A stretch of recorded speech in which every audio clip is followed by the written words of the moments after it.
अस्सलाम वालेकुम, मैं हूं शाहजेब खानजादा। लाहौर के इलाके में बंद रोड में सगिया पुल के करीब अब से थोड़ी देर पहले अफसोसनाक वाकया पेश आया है। ट्रक में धमाका हुआ है जिसमें 8 अफराद के जख्मी होने के पहले इतलात आई। अब इतलात आ रही हैं कि 29 अफराद इसमें जख्मी हुए हैं और एसपी सिटी के मुताबिक धमाका फ्रूट के ट्रक में हुआ और इब्तिदाई इतलात के मुताबिक शुबा है कि ट्रक में बारूदी मवाद मौजूद था। अब जाहिर है जैसे जैसे इतलात आएंगी हम तफसीलात आपके सामने रखेंगे इस अफसोसनाक वाक़े की और क्या इसमें नुकसानात हुए हैं। मनाजिर इस वक्त आप अपने सामने स्क्रीन पर देख रहे हैं। कहा जा रहा है कि स्कूल की इमारत भी 3 मंजिला इमारत भी इस धमाके की वजह से गिर गई है। अभी तक कोई इतलात नहीं है कि इस धमाके में कितने लोग जाबहक हुए हैं, मगर जख्मियों की तादाद ज़रूर बताई जा रही है और अभी तक नहीं बताया गया कि कोई जाबहक हुए हैं। मियां आबिद हमारे रिपोर्टर इस वक्त हमारे साथ मौजूद हैं, रिपोर्टर जियो न्यूज़। मियां आबिद, बहुत शुक्रिया। इस वक्त क्या सूरत हाल है? साफ इदारे की टीमें जो हैं वो भी यहाँ पे पहुंच चुकी हैं। तमाम कानून नाफिज करने वाले इदारे यहाँ पे पहुंचे हुए हैं। इलाके को कॉर्डन ऑफ किया हुआ है। पुलिस जो है अभी मीडिया अटैक करने से गुरेज कर रही है और अभी तक शुबा जाहिर किया जा रहा है कि वो ट्रक जो कि सवात के एरिया से आया था और फलों से भरा था उसमें धमाका हुआ और उस ट्रक के जो है वो बुरी तरह तबाह हो गया। उसके पार्ट्स जो है वो 2-2 किलोमीटर तक जो है रेंज में जाके गिरे हैं और वहाँ लोगों ने आवाजें सुनी हैं और उन लोगों के मकानों की शीशे से खिड़कियों के वो भी टूट गए हैं। तो यहाँ एक खौफ और हरास की फिजा जो है वो इस वक्त देखने में आ रही है। होमिसाइड टीम भी पहुंच चुकी है, फोरेंसिक टीम भी पहुंच चुकी है, बम डिस्पोजल टीम जो है वो जायजा ले रही है। जबकि दूसरी तरफ रेस्क्यू ने हमें ये क्लियर कर दिया है कि जो 3 मंजिला इमारत स्कूल की निजी स्कूल की इमारत थी वो चूंकि शाम का वक्त था वहां पे कोई मौजूद नहीं था, इसलिए उस इमारत को भी क्लियर कर दिया गया है कि मलबे के नीचे कोई नहीं है। अभी तक जो जख्मियों की या जाबहक होने वालों की तादाद है इस हवाले से कुछ बताया गया है और ये इमारत के हवाले से भी बताया गया कि वो भी गिर गई है या नोयत के हवाले से कोई बात हुई है? जी, जो इमारत थी वो 3 मंजिला इमारत थी, वो मुकम्मल तौर पर जो है वो जमीन हो चुकी है, उसकी दीवारें नजर आ रही हैं, छतें सारी गिर चुकी हैं। जबकि जो जख्मियों के बारे में रेस्क्यू हमें कंफर्म कर रहा है उनका ये कहना है कि 9 अफराद जख्मी हुए थे जिनमें 7 अफराद को इमदाद देकर फारिग कर दिया गया, जबकि 2 जो हैं वो उनकी क्रिटिकल हालत थी, उनको अस्पताल में मुंतकिल कर दिया गया है। जबकि यहाँ पे जो पुलिस का ये कहना है कि ज्यादा जख्मियों की इतलात हैं, लेकिन अभी तक कोई उसकी फिगर जो है वो कंफर्म नहीं कर रहा। तो पुलिस अभी जाए वकुआ का मुआयना कर रही है और साफ इदारे की टीमें जो हैं वो भी पहुंच चुकी हैं यहाँ पे और उन्होंने भी मतलब इलाके को इस वक्त जो जगह थी उसको घेरे में लिया हुआ है। ये बेसिकली आउटफॉल रोड से बंद रोड को सकिया की तरफ, जो शेखपुरा की तरफ से रोड और शाहदरा की तरफ जाती है, उसके साथ एक खाली प्लॉट था जिसमें काफी सारे ट्रक जो हैं वो लाइन में खड़े थे और वो फलों से भरा ट्रक था, लेकिन उनमें बंदा कोई मौजूद नहीं था। बहुत शुक्रिया, मैं आबिद हमारे साथ मौजूद थे और जैसे ही मजीद इस हवाले से आती हैं, इस अफसोसनाक वाक़े के हवाले से आती हैं, हम तफसीलात आपके सामने रखेंगे। नुमाइंदे हमारे वहाँ पर मौजूद हैं। प्रोग्राम में आगे बढ़ते हैं और जिक्र करते हैं मुल्क में सियासी अफरा तफरी की और एक ऐसा मामला जो लग रहा था कि 24 घंटे से ज़्यादा इसकी लाइफ ना हो अगर इमरान खान साहब या पाकिस्तान तहरीक इंसाफ साफ साफ कह दें कि इस मामले की तहकीकात करें, जैसी तहकीकात चाहते हैं हम हाजिर हैं। मगर एक अजब अफरा तफरी है पाकिस्तान तहरीक इंसाफ के अंदर, एक अजीब सी अफरा तफरी है जिसकी वजह समझ में नहीं आती। आयशा गुल अली के मामले को 7 दिन हो गए लेकिन यह मामला आज भी पाकिस्तान की सियासत में छाया हुआ है। आयशा के इल्जामात के साथ साथ तनाज़ात बढ़ते चले गए, सियासी मुहाजराइयाँ बढ़ती चली गई, मामला सुलझने के बजाय मजीद उलझ गया, नए नए किरदार सामने आ रहे हैं। आयशा गुल अली के इल्जामात आज भी पार्लियामेंट में गूंजे। इल्ज़ाम लगाने के बाद आयशा गुल अली आज पहली बार खुद कौमी असम्बली में आई और एक बार फिर से इल्जामात को दोहराया, मगर तहरीक इंसाफ के अरकान ने उन्हें बोलने ना देने की कोशिश की कि वो बोल ना सकें। आयशा गुल अली की मौजूदगी पर तहरीक इंसाफ की खातून रुकन असम्बली शेरी मजारी ने एतराज़ उठाया जिसे डिप्टी स्पीकर ने मुस्तरद कर दिया। एक मेंबर ने रिजाइन किया है पार्टी से पब्लिकली, सो मैं समझती हूँ हमारी सीट को एक्सप्लॉइट करना जब उन्होंने पार्टी छोड़ दी, this is unethical. She should have the decency and courtesy not to use the PTI platform in the parliament, क्योंकि उन्होंने पार्टी छोड़ दी है। आज भी चौथी दफा आपने उनको माफी मांगने दी, आप मुझे बात करने दें, आप मेरे से आर्ग्यू कर रहे हैं, बात करने दें जी। आयशा गुलाले जी, आयशा गुलाले जी। धमकियां भी, दूसरे मामलात भी, उसके बाद पार्लियामेंट में शोर भी, ये सारी चीज़ें हो रही हैं। हालांकि इमरान खान साहब कह चुके थे कि वो पार्लिमानी कमेटी को वेलकम करते हैं। तहरीक इंसाफ के अरकान शोर मचाते रहे, आयशा गुल अली को बोलने से रोकते रहे, लेकिन फिर भी आयशा गुल अली बोलती चली गई। तहरीक इंसाफ के अरकान नारे लगाते रहे, लेकिन इन नारों का आयशा गुल अली इन नारों के बावजूद बोलती रहीं और आयशा की आवाज़ आज असम्बली में गूंजी, मगर मसला अपनी जगह पर सुलझा नहीं। बल्कि मजीद उलझता चला गया और ये बहुत ज़्यादा सवाल पैदा होने लगा कि इस मसले का हल क्या है, क्योंकि जिस कमेटी को इमरान खान साहब ने वेलकम किया था बाद में उन्होंने आज उसको मुस्तरद कर दिया। आयशा क्या कह रही थी, जरा सुनिए। अगर आप पीटीआई में हैं तो आप बहुत अच्छे हैं। आप जैसे ही पीटीआई से निकलते हैं आपके ऊपर सोशल मीडिया ब्रिगेड अटैक कर देती है। ये आपके ऊपर कत्ल और आपके ऊपर तेजाब फेंकने की धमकियां दी जाती है। ये हाल आप अपना भी देख लेंगे। जो पीटीआई के वर्कर्स हैं और एमएलएस एमपीएस हैं, मैं उनको वार्न कर रही हूँ कि पीटीआई का जो कल्चर है उनके लीडरान का, ये आपको भी नहीं बख्शेंगे। आपके ऊपर भी एक दिन ये अटैक होगा। आपने देखा यह तकरीर हुई, फिर आयशा गुल अली ने कौमी असेंबली में हिमायत करने पर दीगर सियासी जमातों और रहनुमाओं को शुक्रिया भी अदा किया। शुक्रिया अदा करती हूँ पाकिस्तान की सियासी पार्टियों का, बिलावल भुट्टो जरदारी का, जमात इस्लामी का, कि उन्होंने एक खातून के रिस्पेक्ट के ऊपर उसके साथ एकजुटता का इजहार किया। और मैं समझती हूँ कि जो काम एनजीओज और इदारे सालों नहीं कर सके वो एक आयशा गुलाले ने एक दिन में कर दिखाया। ये मामला हल होकर नहीं दे रहा, मजीद उलझ रहा है। अहम बात यह है कि आयशा गुल अली के इल्जामात के बाद कौमी असेंबली की खुसूसी अखलाकियात कमेटी बनाने का फैसला किया गया। कमेटी के लिए 13 नाम हुकूमत से और 7 नाम अपोजिशन से मांगे गए। अभी तक कमेटी के अरकान के लिए नामों पर इत्तफाक नहीं हुआ, तादाद के हवाले से इत्तफाक नहीं हुआ, मगर इमरान खान ने पार्लिमानी कमेटी को आज मुस्तरद कर दिया। करवाएं भी आप और कमेटी पे भी आप बैठ जाएं और फैसला भी आप ही कर लें। ये कोई इंसाफ दुनिया में सुना है ऐसा कि सबको पता है जो रोल रहा है मुकाम का और नून लीग का, तो ये तो सीधे इन्होंने अपनी कमेटी बिठा के सारे हमारे मुखालिफ बिठा के खुद ही करवा के और वहाँ, ये कोई इंसाफ नहीं है। आज मुस्तरद कर दिया। इससे पहले इमरान खान ने जुम्मे को अपने एक इंटरव्यू में वजीर आजम की तजवीज़ पर कमेटी का खैर मकदम किया था और कहा कि सिर्फ आयशा का नहीं बल्कि उनके वालिद और अमीर मुकाम का भी मोबाइल चेक करें। तहरीक इंसाफ के चेयरमैन इमरान खान ने तहरीक इंसाफ ही के रहनुमा को इंटरव्यू देते हुए क्या कहा, आपको सुनवाते हैं। मैं खुश हूँ कि नए प्राइम मिनिस्टर ने आते साथ ही पार्लियामेंट्री कमेटी बना दी है। मैं इसको वेलकम करता हूँ, बजाय मैं सफाइयाँ पेश करूँ था वो था। मुझे पता है मैंने कोई गैर मुनासिब टैक्स उससे नहीं की। ये इन्होंने जो कमेटी बिठाई है, मैं दावे से कहता हूँ कमेटी बैठे, कोई गैर मुनासिब टैक्स मैंने नहीं की उसको। चीजें निकलेंगी। मैं ये चाहता हूँ कि सारी इसके अंदर पूरी सही तरह इसके अंदर आयशा का सारा वो जो भी वो कहती है कि उनकी जो उनकी टेक्स्ट हुई है सारी, जो हमारी टेक्स्ट एक्सचेंज हुई है वो सारी सामने आई। मैं ये भी चाहता हूं कि अमीर मुकाम की इस दौरान के अंदर जब एकदम 4 महीने के बाद उनको पता चला क्या उसकी भी टेक्स्ट उनकी आयशा गुलाले उनके वालिद साहब की जो कि डील कर रहे थे वो भी सामने आए। क्योंकि अगर आपने इंक्वायरी करनी है ना तो पूरी तरह करें कि ये हुआ क्या है कि 4 साल पहले नहीं, 4 साल पहले की कोई टेक्स्ट आज आपको आ जाती है और इसमें आप बड़े गलत इल्जाम लगाते हैं। ये जो सब कुछ हो रहा है मुझे इसमें से बड़ी अच्छाई नजर आ रही है। आप इंशाल्लाह देखेंगे अल्लाह हक है, सच निकलेगा इसमें से। इमरान खान साहब ने कमेटी को वेलकम किया। आयशा गुल अली के वालिद और अमीर मुकाम के मोबाइल का भी कहा मुझे इस ठब में से अच्छाई नजर आ रही है, मगर आज इसी कमेटी को मुस्तरद कर दिया। मगर जो इमरान खान साहब ने डिमांड की थी, यू न्यूज़ के प्रोग्राम नया पाकिस्तान में आयशा गुल अली ने अपना मोबाइल फ़ोन पेश करने पर रजामंदी जाहिर की और मजीद कहा कि अपने वालिद और अमीर मुकाम के मोबाइल की भी आप तलाशी ले लें। अपने वालिद की रजामंदी जाहिर की। इमरान खान भी अपना ब्लैकबेरी पेश करें, ये भी मुतालबा किया। मैं कहती हूँ मेरे वालिद साहब का भी मोबाइल नंबर हाजिर है, मेरा भी हाजिर है। इमरान खान भी अपना मोबाइल रखें और अमीर मुकाम को किसी तरीके से वो डालें, अमीर मुकाम का भी रख लेते हैं और गवर्नर का भी रख लेते हैं। बहुत अच्छा है कि फोरेंसिक वो हो ताकि पता चले कि ये सादिक और अमीर। आपको इसके ऊपर किसी किस्म का कोई एतराज नहीं है। मगर आज इमरान खान साहब जो कह रहे थे कि उनको अच्छाई नजर आ रही है और वो अपना मोबाइल अमीर मुकाम का और अपने वालिद का रखें, आज इमरान खान साहब इस बात से पीछे हट गए। आयशा गुल अली ने रजामंदी जाहिर की, फिर इमरान खान कमेटी का खैर मकदम करके पीछे हट गए। इसके अलावा तहरीक इंसाफ के चेयरमैन इमरान खान ने दावा किया कि जो इल्जाम लगाता है साबित भी वही करता है। जब उनसे बात हो रही थी कि वो भी अपना मोबाइल फोन देंगे, नहीं देंगे, सबूत देंगे, तो उन्होंने क्या कहा था? मैंने तो नहीं इल्जाम लगाया, जो इल्जाम लगाता है उनको अपनी सारी चीजें दिखानी पड़ती हैं, उनको देना पड़ता है। इससे पहले इमरान खान साहब पनामा केस में ये मौक़िफ़ इख्तियार कर चुके हैं कि अपोजिशन का तो काम ही इल्ज़ाम लगाना होता है, जिस पर इल्ज़ाम लगे उसका काम होता है कि उस इल्ज़ाम को गलत साबित करे।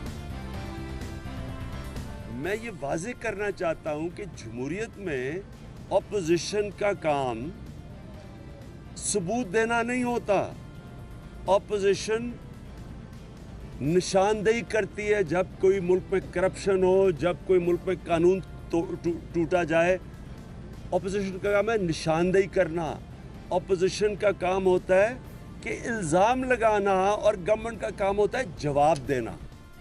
एक दिन खैर मकदम, फिर 48 घंटे में मुस्तरद कर देना। तहरीक इंसाफ का मौक़िफ़ बदल रहा है, अजीब अफरा तफरी है।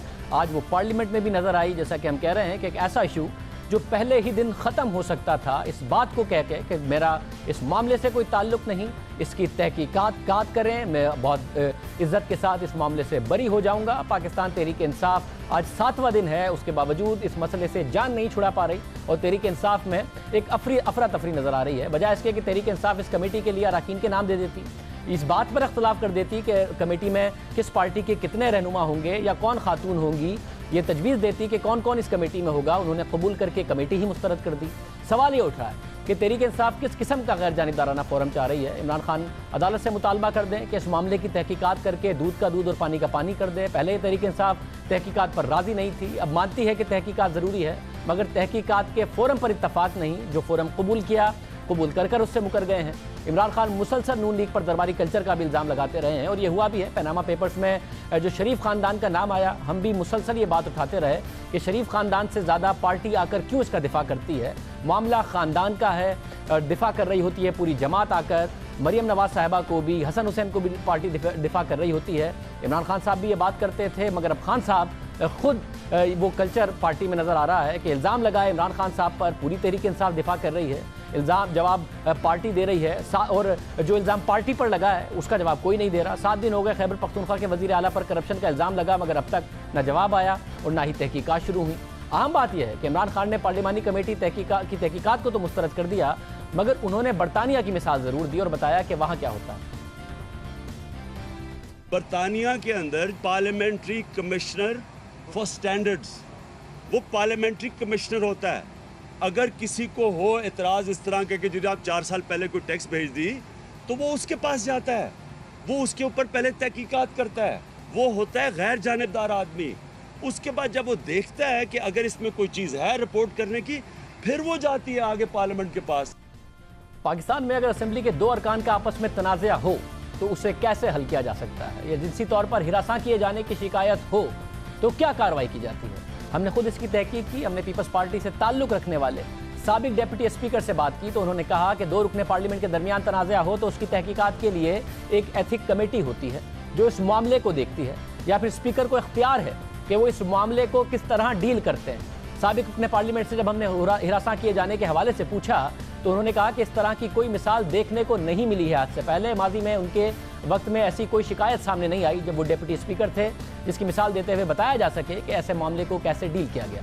साबिक स्पीकर कौमी असेंबली से जब हमने इस हवाले से पूछा तो उन्होंने कहा कि जब भी कोई 2 पार्लियामेंटेरियन के दरमियान तनाज़ा होता है तो दोनों को एतमाद में लिया जाता था कि वो किस तरह से मामले का हल चाहते हैं। कौमी असेंबली ने 25 फरवरी 2010 को पाकिस्तान में ख़वातीन को हिरासा करने का बिल मंजूर किया था। 9 मार्च को सदर आसिफ अली जरदारी के दस्तखत के बाद ये बाकायदा कानून बना। BBC से वाबस्ता पाकिस्तानी सहाफ़ी फीफी हारून ने 6 अगस्त को द न्यूज़ अखबार के लिए औरतों को हिरासा करने के हवाले से एक मालूमाती आर्टिकल लिखा। इस आर्टिकल में निशानदही की गई कि 2010 में sexual harassment at work place bill ने जब कानून की शक्ल इख्तियार की तब जाकर इस अमल को पाकिस्तान में जुर्म तस्वुर किया जाने लगा, जिसके बाद तमाम इदारी लिहाज से जिनसी तौर पर हिरासा करने की शिकायत पर एक खास ज़ाब्ता अखलाक और तफ्तीशी तरीक़ाकार बनाने और उसको वाज़े करने के पाबंद है।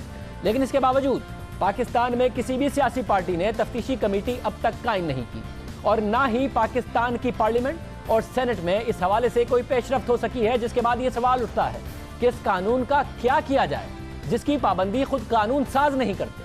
फीफी हारून ने अपने आर्टिकल में अमरीकी जरीदे के सर्वे का हवाला देते हुए लिखा कि अमेरिका जैसे मुल्क में भी 71% खवातीन अपने दफ्तरी काम में जिनसी तौर पर हिरासा होने के बावजूद कोई रिपोर्ट नहीं करती। फीफी हारून ने लिखा कि जिनसी तौर पर हिरासा किए जाने के हवाले से जनूबी एशिया के खातून सियासतदान पर एक रिपोर्ट बनाई गई जिसके मुताबिक सबसे ज़्यादा खातून सियासतदानों को पाकिस्तान, इंडिया और नेपाल में जिनसी तौर पर हिरासा किया जाता है। इन मुल्कों में बाज़ नौजवान खवातीन को मर्दों की जानिब से इलेक्शन लड़ने की इजाज़त मिलने के बदले में उनकी जिनसी ख्वाहिशात पूरी करने की शर्त रखी जाती है। फीफी हारून लिखती हैं कि इंटर पार्लियामेंट्री यूनियन की तहकीक के मुताबिक पूरी दुनिया में 80% खवातीन सियासतदान पार्लिमानी जमहूरियत में जिनसी या जहनी तौर पर हिरासा की जा चुकी हैं, जबकि 65% खवातीन ने इंटरव्यू के दौरान ये इकरार किया कि उन्हें जिनसी तौर पर हिरासा करने के लिए जिनसी जबान और तस्वीर का इस्तेमाल किया गया है। हार्वर्ड बिजनेस रिव्यू के आर्टिकल में जिनसी तौर पर हिरासा होने के बाद औरत के खामोश रहने की बाज़ वजूहात बताई गई, जिसमें एक वजह यह है कि औरत बाज़ दफ़ा इसलिए खामोशी इख्तियार करती है क्योंकि उसे डर लगा रहता है कि वो अगर बोलेगी तो इदारे की जानिब से उन्हें कमतर समझा जाएगा। पाकिस्तान में कानून बना, लेकिन अमल कितना हो रहा है? क्या कार्रवाई होती है? अगर होती है तो कैसे होती है? पार्लियामेंट के अरकान के दरमियान ऐसी शिकायत सामने आई तो उसके लिए कार्रवाई का तरीक़ाकार क्यों नहीं बनाया गया? इस पर हम बात करेंगे। शेरी रहमान साहिबा हमारे साथ मौजूद हैं, जिन्होंने इस बिल पर काम भी किया। शेरी रहमान साहिबा, बहुत शुक्रिया। आप बताइएगा, आपने ज़ाहिर सारे मामले पर काम भी किया। इमरान खान साहब की तरफ से पहले इस कमेटी को वेलकम किया गया, फिर वो एक दूसरी बात कर रहे हैं। क्या हल है इस सारे के सारे मामले का आपकी नज़र में? किस तरीके से ये मामला हल हो सकता है? जो पहले दिन हल हो जाता बहुत अच्छा था, इतनी कीचड़ ना उछलती, 7वां दिन आ गया, कैसे हल हो सकता है? देखिए, मैं समझती हूँ पीटीआई को इस वक्त जो बड़ा इशू है उसको देखना चाहिए। ज़ाहिर है ज़ातियात पर एक बात आके रुक गई है कि ये किसी की ज़ात पर और उनके लीडर की ज़ात पर बहुत ही संगीन और ऐसा इल्ज़ाम है जिसके दूरस असरात हो सकते हैं, कोई छोटी बात नहीं है। तो ठीक है, उनको भी रास्ते निकालने की ज़रूरत है और उनको कोई ना कोई ऐसी ठोस और मानी खेज तजवीज़ देनी चाहिए। अगर वो इस एथिक्स कमेटी को नहीं मानते तो उसका मुतबादिल दें। वो कहें कि जैसे सेक्सुअल हरासमेंट लॉ की आप बात कर रहे हैं जो हमने बनाया था, उसके तहत किस तरह इस मसले का हल ढूंढे। मैं इनकी जगह हूँ तो मैं तो हर तरह से इस मसले का हल ढूंढूँ कि दूध का दूध हो, पानी का पानी हो, बात शफाफियत के ज़रिए निकले और अदल व इंसाफ का कोई ना कोई तराजू फिर इस चीज़ में इस्टेब्लिश हो। क्योंकि ख़वातीन के जो इल्ज़ामात और मसले मसाइल होते हैं वो एक ऐसे माशरे और तनाज़ुर में घिरे हुए हैं, लिपेटे हुए हैं, जहाँ इस्तेहसाल जो है ख़वातीन का एक रोज़मर्रा का अमल है। पंचायत से हो लेकर सबसे आला ऐवानों तक जहाँ ख़वातीन पर तनकीद की जाती है, आवाज़ उठाई जाती है, मजाक उड़ाया जाता है, ट्रिवियलाइज़ किया जाता है। और अब इनकी जो बात की गई है, गुललाई साहिबा ने जो कहा है, उसको आप सीरियसली लें। और इसका जिस तरह देखिए ना, नून लीग ने लीगल डिफेंस नहीं दिया, सियासी डिफेंस किया, वो अच्छा नहीं होता। आप इसको सीरियसली लें और इसको हल करने की कोशिश, रास्ता ये निकालें कि अपने आप की आपको सफाई पेश करनी है। अगर मुझ पे इल्ज़ाम है तो मेरी पहली कोशिश होगी शाहजेब साहब, चाहे आपके तवस्सुत से किसी के, कि मैं फ़ौरन कहूँ कि भाई इस मामले को शफाफियत से सबके सामने हल किया जाए, कि मैं आगे बढ़ूं और हम किसी ठोस अखलाकियात की सियासत पर उतरें, बजाय इसके कि इल्ज़ाम दर इल्ज़ाम बढ़ते चले जाएं, लोगों के जहन में और सवाल उठते जाएं कि अब क्या बात है कि ये आगे सेटल नहीं हो पा रहा। ठीक है, अगर वो एथिक्स की कमेटी पोजीशन को नहीं मानते, मैं समझती हूँ कि वो कहेंगे कोई हम पर इन्फ्लुएंस होगा, तो आप कोई सेक्सुअल डिस्क्रिमिनेशन का एक लॉ है उसके मुताबिक चलें और कहें कि हम चाहते हैं कि ये मामला फौरी तौर पर हल हो और शफाफियत के साथ हल हो और सारी दुनिया को पता चले कि इनके इल्ज़ामात में क्या ठोस वज़न है कि नहीं है। क्योंकि आप अगर पीटीआई हो तो आप कहेंगे, आप तो चाहेंगे कि ये मसला हल हो जाए और बात सामने आ जाए, और अगर वो इल्ज़ाम लगा रही हैं तो फिर ये बात भी आया हो। आप दुरुस्त कह रही हैं, जैसा आपने कहा कि अगर आप तहरीक इंसाफ है तो आप चाहेंगे फौरी तौर पर हल हो। पहले तहकीकात को कतई तौर पर मुस्तरद कर दिया था। एक और अहम मामला यह है, खान साहब ने भी कहा, यह बड़ी तनकीद है कि जी 4 साल आप क्यों नहीं बोली। जब आपने ज़ाहिर इस बिल पर काम किया, आपको अच्छे से अंदाज़ा होगा कि जिनसी हिरासा करने के हवाले से क्या मामलात होते हैं, ख़वातीन किन मामलात से गुजरती हैं। दुरुस्त एतराज़ है आपके ख्याल में ये कि 4 साल क्यों नहीं बोली? औरतें कम और बेश इल्ज़ाम तब लगाती हैं जब दीवार से लग जाती हैं। आज कोई मौजू मसला छिड़ा और कल इल्ज़ाम लगा दिया जाए या अपने आप को डिफेंड कर लिया जाए, ऐसा नहीं होता। 10-10 साल लगते हैं विक्टिम्स को कुछ कहने में। हौसला चाहिए होता है, और अगर उन्होंने हौसला पकड़ा है तो इस वक्त इंसाफ का तराजू किसी की तरफ झुकना नहीं चाहिए और एक ऐसी माहौल होना चाहिए जहां विक्टिम को बात करने की आप जगह दें और आप मसले का हल ढूंढें। साथ में बताइएगा, जाहिर लोगों ने बनाया, लॉ बना, बहुत सारे प्राइवेट इदारों ने उसको इम्प्लीमेंट होता नजर आया, मगर खुद पार्लियामेंट ने नहीं इम्प्लीमेंट किया। अब ये इतना बड़ा मसला उठ गया है, जाहिर है इमरान खान साहब एक पॉपुलर लीडर हैं, तो किस तरीके से अब इम्प्लीमेंट किया जाए जब पार्लियामेंट ने ये काम नहीं किया? मैं आपको पॉइंट आउट करूं, एक इदारा और एक इंस्टीट्यूशन है इस लॉ के तहत जो इन मसले मसाइल को कोर्ट कचहरी से थोड़ा सा पहले बफर है, जहां ये बातें तय हो सकती हैं। विमेंस ऑम्बुड्समैन भी है सेक्सुअल हरासमेंट लॉ के नीचे, और हर सूबे को ये डायरेक्शन दी गई है कि वो एक इस तरह का ऑम्बुड्समैन अपॉइंट करें। मुझे पता है कि सिंध ने अपॉइंट किया है और वो केसेस डील भी कर रहा है, पंजाब भी शायद कर चुका है। तो वफाक में इसकी क्या इस वक्त पोजीशन है और ये कहाँ तक बातों और मसलों को हल कर सकता है, ये आप पूछिए। मैं आपकी चाहूँगी, आपके तवज्जुह से आपने बहुत ऐसे केसेस को परस्यू किया और बहुत आपने मदद की है विक्टिम्स की, तो ये एक मीडिया का बहुत फ़ाल किरदार और मुस्बत किरदार रहा है। इसको आप अदा करते रहिए और कोशिश कीजिए कि हर बात एक ऐसे माहौल में सेटल हो जहाँ मज़ीद एक दूसरे पर कीचड़ ना उछाला जाए। मैं नहीं कह रही कि गुलैला कीचड़ उछाल रही हैं, जो वो कह रही हैं उनकी बात को सुनना चाहिए, और अगर इल्ज़ाम दर इल्ज़ाम का माहौल बनेगा तो इसमें और एक ऐसी बात की जाएगी कि ख़वातीन को इस्तेमाल किया जा रहा है और सियासत एक कीचड़ उछालने का फोरम बन चुकी है। ऐसा नहीं है। मतलब साथ में बताइएगा, आप कह रहे हैं कि बरतानिया की मिसाल दे रहे हैं कि वो सबसे बड़ी पुरानी डेमोक्रेसी है, तो उनमें जो होता है कि एक कमीशन बनता है, न्यूट्रल आदमी उसको सुनता है, फिर वो फैसला देता है। इसकी कोई गुंजाइश निकल सकती है? देखिए, मैंने जैसे अर्ज़ किया, हमारे मुल्क के क़वानीन हैं और आपको मुल्क के बाहर जाने की ज़रूरत नहीं है। पाकिस्तान का जो सेक्सुअल हरासमेंट लॉ है, मैं आपको बताती चलूँ, बहुत से ममालिक ने सराहा है और उसे बहुत फ़ाल समझा है। चीन से लेकर अमेरिका तक इस लॉ को हेल किया गया था एज अ लैंडमार्क लॉ। तो इस लॉ को आप खोल के देख लें, पार्लियामान ने बनाया है, आप देख लीजिए कि इसके तहत क्या क्या हो सकता है। इसमें मैंने जैसे कहा, ऑम्बुड्समैन की भी बहुत बड़ी प्रोविज़न है, बल्कि एक ज़रूरी कदम इसमें हमने करार दिया है। तो वो ऑम्बुड्समैन कहाँ है, उसको फाइल करें, फौरी तौर पर उसका इस केस को आगे ले जाएं ताकि हम आगे बढ़ सकें, और कोई विक्टिम्स हैं उनकी भी बात करें।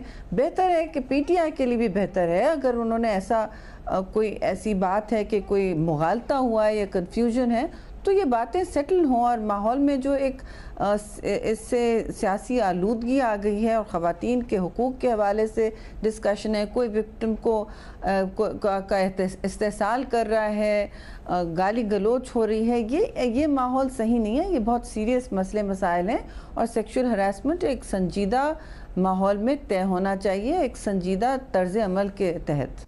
बहुत शुक्रिया। शरीर रहमान साहब हमारे साथ कह रही थी, एक संजीदा मामला है, संजीदा तरीके से हल होना चाहिए। मैं तहरीक इंसाफ होती तो मेरी कोशिश होती कि अगर इल्ज़ाम गलत है तो फौरी तौर पर मेरा नाम क्लियर हो, और पाकिस्तान के कवानीन में गुंजाइश मौजूद है कि उसके तहत इस मसले को हल किया जाए।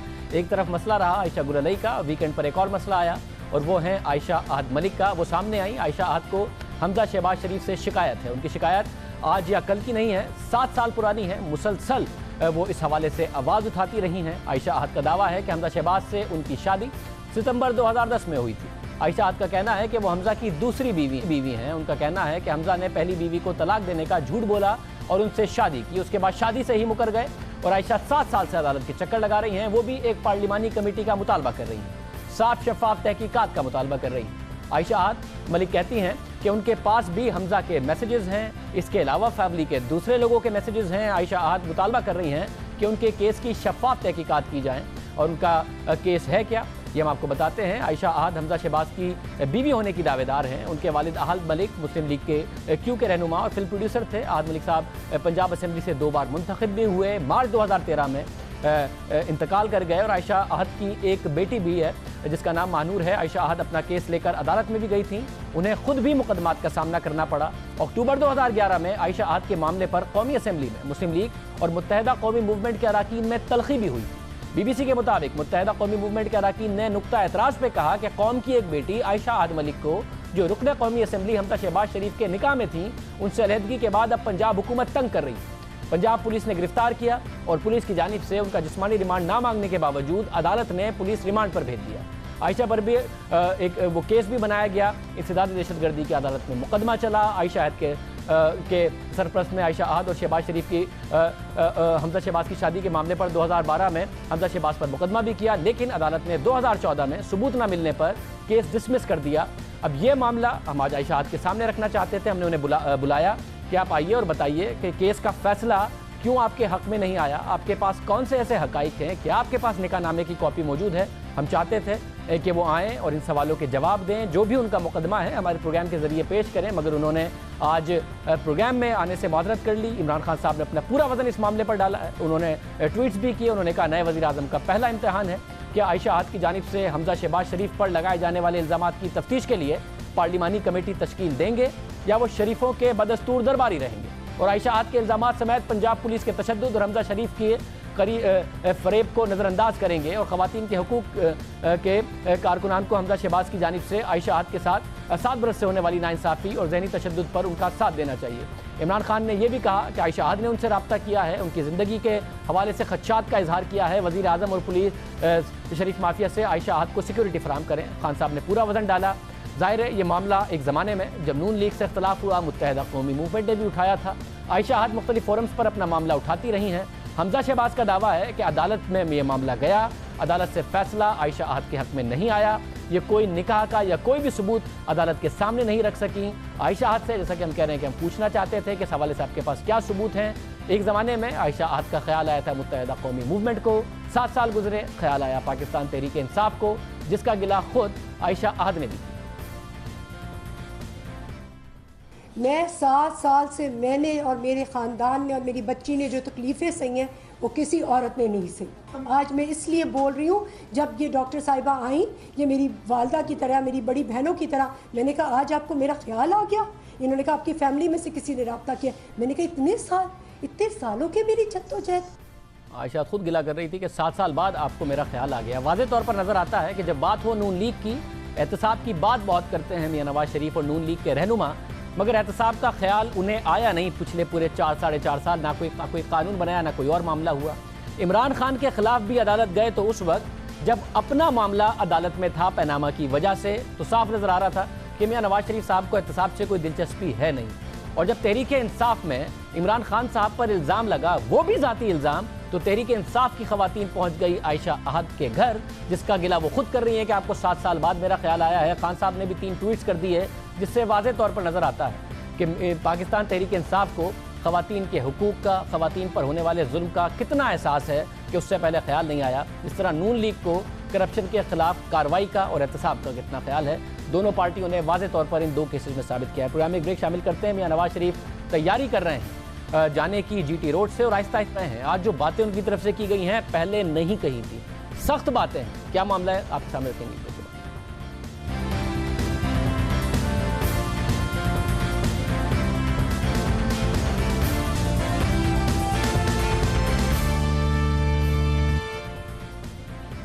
नवाज शरीफ अवामी ओहदे के लिए तो नाअहल हो गए, लेकिन इस नाअहली के बाद से वो मुसलसल सियासी सरगर्मियों में मसरूफ़ हैं। उनके बयानात में तलखी बढ़ती जा रही है और कहा जा सकता है कि मियां नवाज शरीफ आहिस्ता आहिस्ता खुल रहे हैं। जिस साजिश की बात करते थे उसकी तरफ इशारे दे रहे हैं। नून लीग के इजलासों की सदारत कर रहे हैं, सड़कों पर आवाम के दरमियान उतर रहे हैं, सहाफ़ियों से मुलाकातें कर रहे हैं, साथ ही उनका लहजा भी बदला हुआ है। पहले जो नवाज शरीफ कुछ नहीं बोलते थे, अब आहिस्ता आहिस्ता खुलकर बयान दे रहे हैं। और अब बुध को नवाज शरीफ इस्लामाबाद से लाहौर जा रहे हैं। लेकिन इस सफर से पहले साबिक वजीर आजम की जानिब से गुज़िश्ता कुछ दिनों से ऐसे बयानात आ रहे हैं जिनमें उनका लहजा बदला हुआ है और बात भी, जैसा कि हम कह रहे हैं, कि आहिस्ता आहिस्ता खुलकर कर रहे हैं। लग रहा है कि वो भरपूर सियासी तहरीक के लिए तैयार है।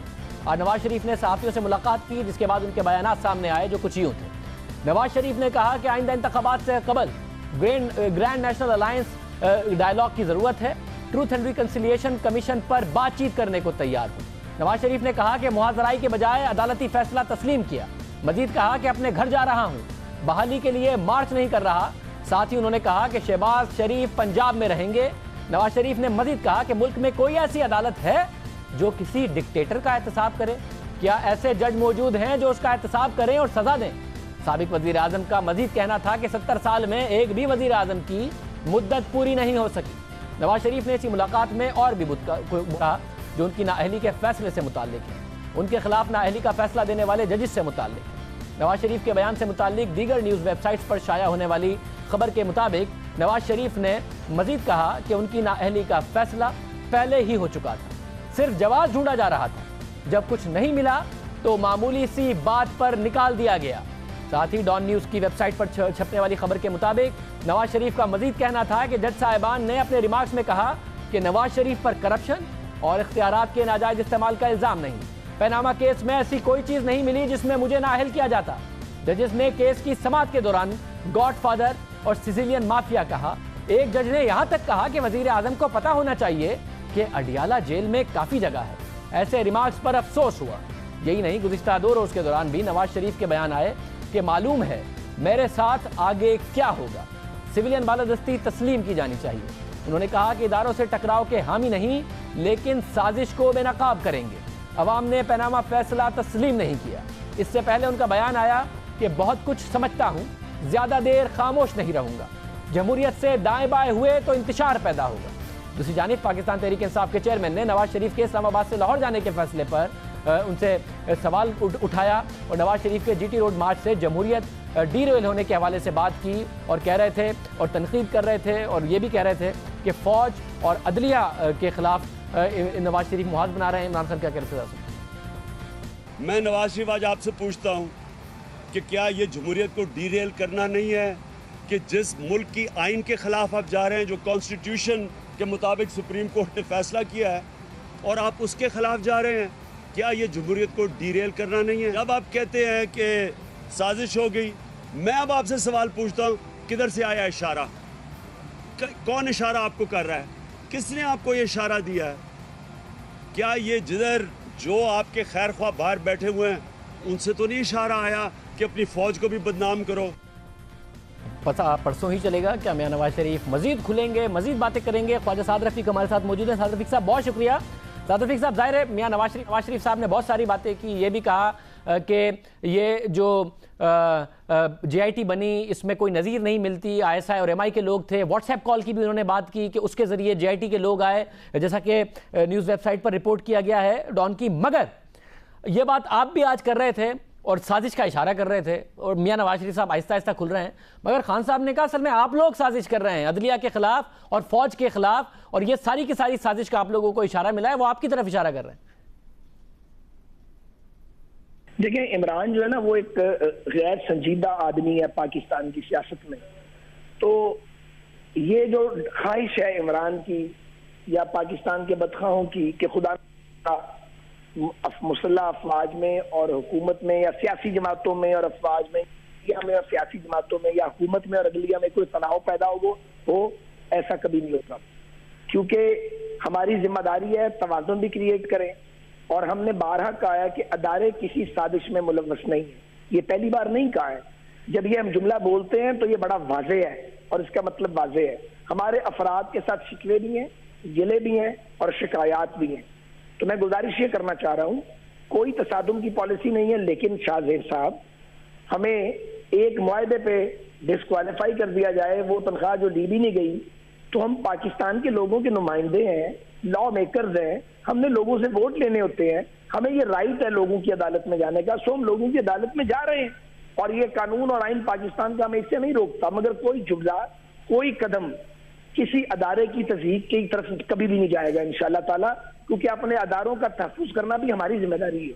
मगर साद रफीक साहब, अगर अवाम की अदालत में जाएंगे तो अवाम को जज बनाएंगे, जब अवाम को जज बनाएंगे तो उनसे फैसले की तवक्को करेंगे, जब फैसले की तवक्को करेंगे तो उनके सामने मुकदमा रखेंगे।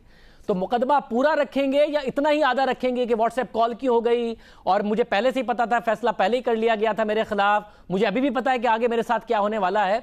जब फैसला आवाम से चाहिए तो मुकदमा भी पूरा रखेंगे या आधा मुकदमा रख के पूरा फैसला चाहिए आवाम से? नहीं, शाज़ेब, मुकदमा तो पूरा रखना पड़ेगा। और मुकदमा नवाज शरीफ साहब का पनामा पेपर्स का मुकदमा नहीं है। मुकदमा तो बहुत बड़ा है कि पाकिस्तान के 16-17 वज़ीर आज़म की तस्दीक की गई है और कोई वज़ीर आज़म भी फितरी तरीके से नहीं गया है। मुकदमा तो फिर ये है कि लोग वोट देते हैं, हुकूमत बनती है, हुकूमत के पास एक चीफ एग्जेक्टिव बनता है, उसको वो इख्तियार नहीं दिया जाता जो इख्तियार एक चीफ एग्जेक्टिव का है।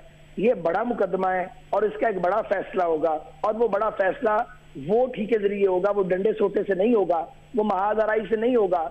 और हम सबको जो आईने पाकिस्तान है उसकी बालादस्ती को मानना पड़ेगा। मगर अवाम के से जब मुकदमा रखेंगे सामने जाके तो साजिश कैसे साबित करेंगे? क्योंकि उससे पहले आपने एक मुकदमा लड़ा है, आला अदलिया के जजेस के सामने लड़ा है, आला अदलिया के जजेस ने आपके खिलाफ फैसला दिया है, 5-0 से दिया है, तो उस मुकदमे में कैसे साबित करेंगे साजिश हुई है? फैसला पाकिस्तान के जजेस ने दिया है आला अदलिया के और आप लोगों ने वो मुकदमा लड़ा है बाकायदा तौर पर उनका तस्लीम करते हुए।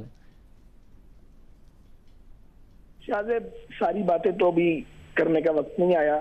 खुदा करे कि सारी बातें ना करनी पड़े और हमें समझ आ जाए कि हमारा क्या किरदार है किस किस का और किस किस को अपना क्या किरदार कैसे उसकी इस्लाह करनी है। सारी बातें ना करनी पड़े तो बेहतर है। जब तो सारी बातें नहीं करनी, मियां नवाज शरीफ साहब आप भी सिविलियन बालादस्ती की बात करते हैं, फिर कहते हैं इदारों का मामला नहीं है। मियां नवाज शरीफ साहब भी करते हैं, मियां साहब कहते हैं मेरे खिलाफ फैसला पहले ही हो चुका था, वजह ढूंढी जा रही थी, अब मेरे साथ क्या होना है वो भी तय पा चुका है। तो बस इतनी आधी आधी बातें करते रहेंगे मियां नवाज शरीफ साहब, कभी पूरी बात नहीं करेंगे या करेंगे?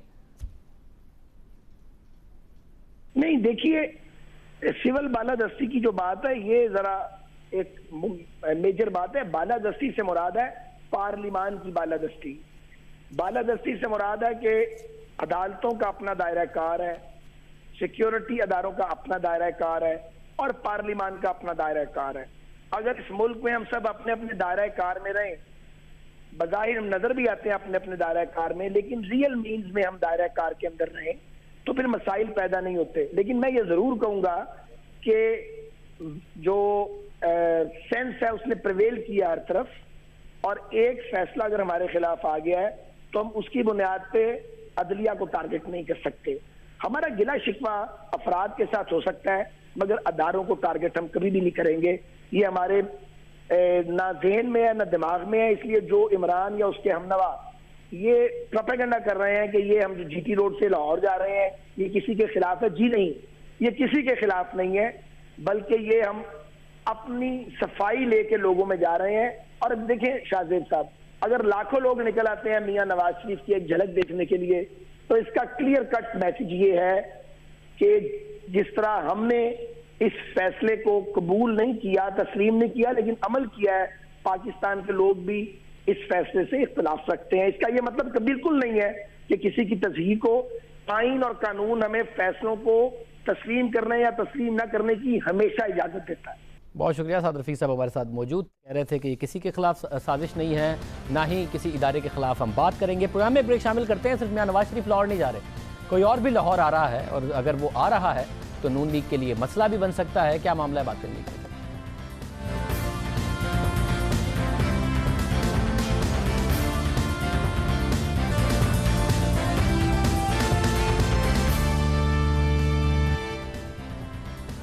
मियां नवाज शरीफ लाहौर बाद में पहुंचेंगे, डॉक्टर ताहिरुल कादरी पहले पहुंच जाएंगे, कल सुबह पहुंच जाएंगे। ताहिरुल कादरी की आमद से पहले ही पाकिस्तान अवामी तहरीक अपने इरादे जाहिर कर चुकी है।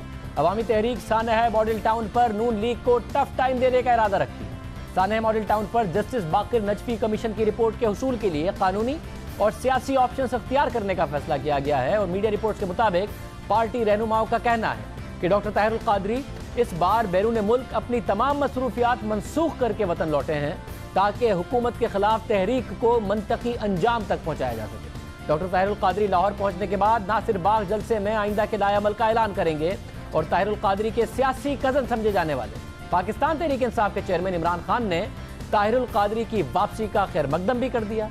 सानहा मॉडल टाउन के मामले पर ताहिरुल कादरी की हिमायत का ऐलान भी कर दिया है।